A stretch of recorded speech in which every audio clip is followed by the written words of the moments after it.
Hello friends, हरे कृष्णा। कैसे हो आप सब? आप सबका हरे कृष्णा बाय पूजा चैनल में स्वागत है। तो आज हम आपको पुत्रदा एकादशी की कथा सुनाने जा रहे हैं। तो चलिए शुरू करते हैं। बोल बाके बिहारी लाल की जय। पौष मास के शुक्ल पक्ष की इस एकादशी का व्रत निसंतान को भी सुंदर पुत्र प्रदान करने में समर्थ है। संतान प्राप्ति और उनकी रक्षा एवं प्रगति के लिए प्रत्येक नर नारी को यह व्रत अवश्य करना चाहिए। आज सुदर्शन चक्रधारी भगवान विष्णु की पूजा की जाती है। बोल बाके बिहारी लाल की जय। भगवान श्री कृष्ण द्वारा अब तक कहे गए वृतांत को सुनने के बाद धर्मराज युधिष्ठिर ने आगे पूछा, हे गोविंद, आप कृपा करके बतलाइए कि पौष शुक्ला एकादशी का क्या नाम है, इसके व्रत की क्या विधि है, कौन से देवता की पूजा की जाती है। भगवान श्री कृष्ण ने उत्तर दिया, हे राजन, इस एकादशी का नाम पुत्रदा एकादशी है। इसमें श्री नारायण भगवान की पूजा की जाती है।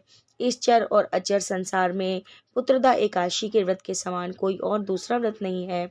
इसके पुण्य से मनुष्य तपस्वी, विद्वान और लक्ष्मीवान होता है। इनकी मैं एक कथा सुनाता हूँ, ध्यान पूर्वक सुनो। भद्रावती नगरी में सुकेतु नाम का एक राजा राज्य करता था। उसके कोई पुत्र नहीं था। उसकी स्त्री का नाम शैव्या था। वह संतानहीन होने के कारण सदैव चिंतित रहती थी। पुत्रहीन राजा के पिता रो रो कर पिंड लेते और सोचा करते, इसके बाद हमको कौन पिंड देगा। राजा पुत्र ना होने के कारण हर समय दुखी रहता।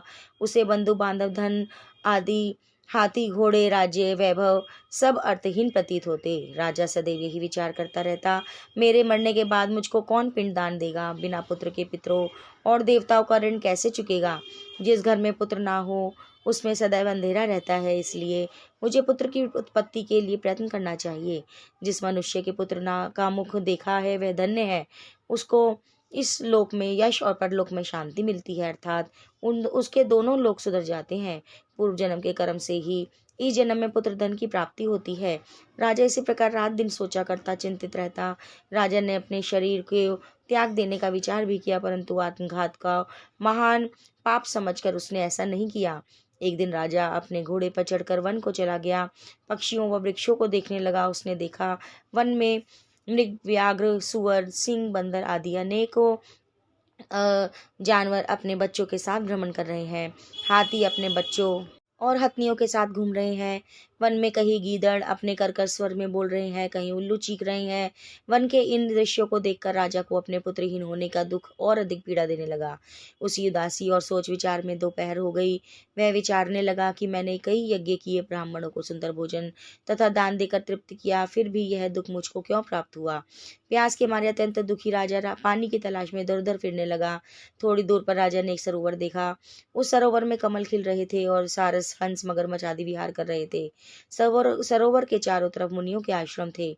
उस समय राजा के दाहिने अंग फड़कने लगे। राजा शुभ शकुन समझकर घोड़े से उतरकर मुनियों को दंडवत करने उनके सामने बैठ गए।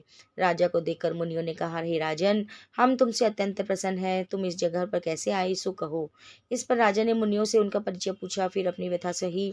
मुनि बोले, राजन, पुत्र की इच्छा करने वाले को उत्तम संतान देने वाली पुत्रदायी काशी है। हम लोग विश्वदेव हैं और इस सरोवर पर स्नान करने आए हैं। इस पर राजा बोला, मुनीश्वर, यदि आप मुझ पर कृपा करते हो और प्रसन्न हो तो पुत्र का वरदान दीजिए। मुनि बोले, हे राजन, आज पुत्रदा एकादशी है, आप इसका व्रत करें। भगवान की कृपा से आपको अवश्य पुत्र की प्राप्ति होगी। मुनि के वचनों को सुनकर राजा ने उस दिन वहीं एकादशी का व्रत किया। वहीं द्वादशी को उसने व्रत का पारण किया और मुनियों को प्रणाम करके अपने महल को वापस चला गया। उसी मास रानी ने गर्भ धारण किया और 9 मास के पश्चात उसके एक उत्तम पुत्र पैदा हुआ, जो बड़ा होकर अत्यंत वीर, यशस्वी और प्रजापालक चक्रवर्ती सम्राट बना। भगवान श्री कृष्ण बोले, ही राजन, पुत्र प्राप्ति के लिए पुत्रदा एकादशी का व्रत करना चाहिए। इस व्रत के करने वाले यशस्वी और पितृभक्त पुत्र को पाते ही हैं। इसके महात्म्य का श्रवण करने मात्र से ही मनुष्य सुंदर संतान और मोक्ष को प्राप्त करता है। बोले काशी माता की जय। दोस्तों, अगर आपको यह वीडियो अच्छी लगी हो तो इसे लाइक, शेयर और सब्सक्राइब करना ना भूलें। जल्द मिलेंगे नई वीडियो के साथ। हरे कृष्णा।